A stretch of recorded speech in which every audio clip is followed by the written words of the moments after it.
Once upon a time, there was a young, athletic boy fueled by fire, driven by dreams. To him, success meant only one thing, winning, and nothing else mattered.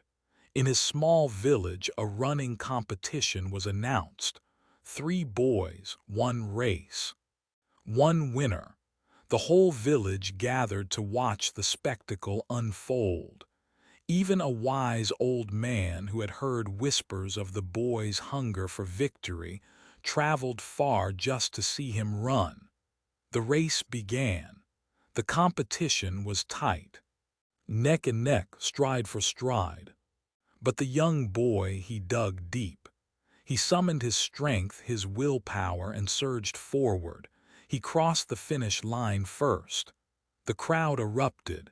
Cheers, applause, shouts of glory. But the wise old man, he stood silent, still unmoved.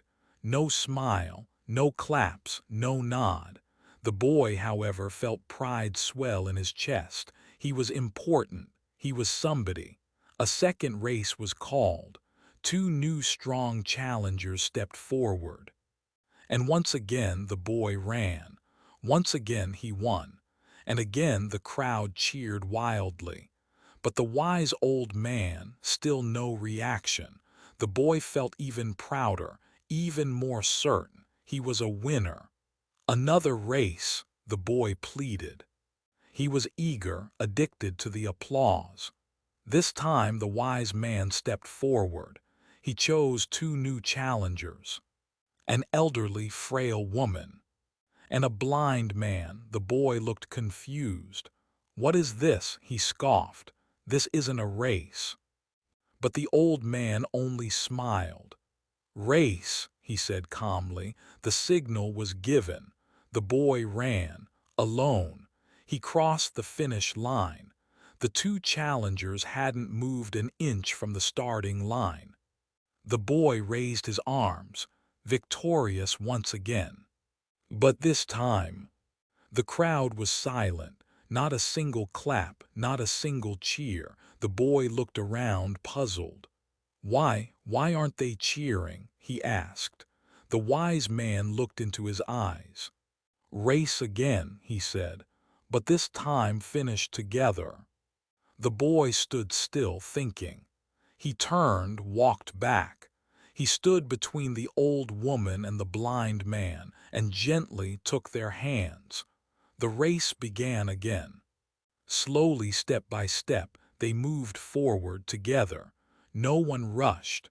No one was left behind, and they crossed the finish line. As one.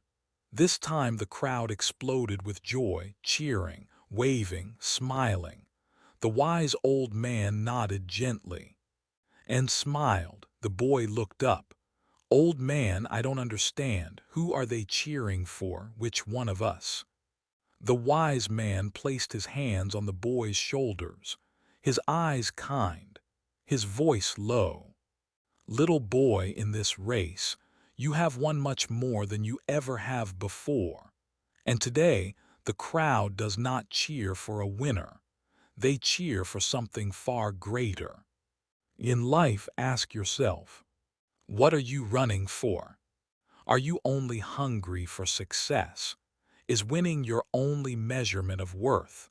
Who are you running against? Because if you always run alone, if you always win, soon no one will be cheering. At the end of your life, when you look back, ask yourself, who was running beside you? If they were weaker, older, slower, did you help them cross the line? Did you finish together? Because that is the best race you'll ever run. So run.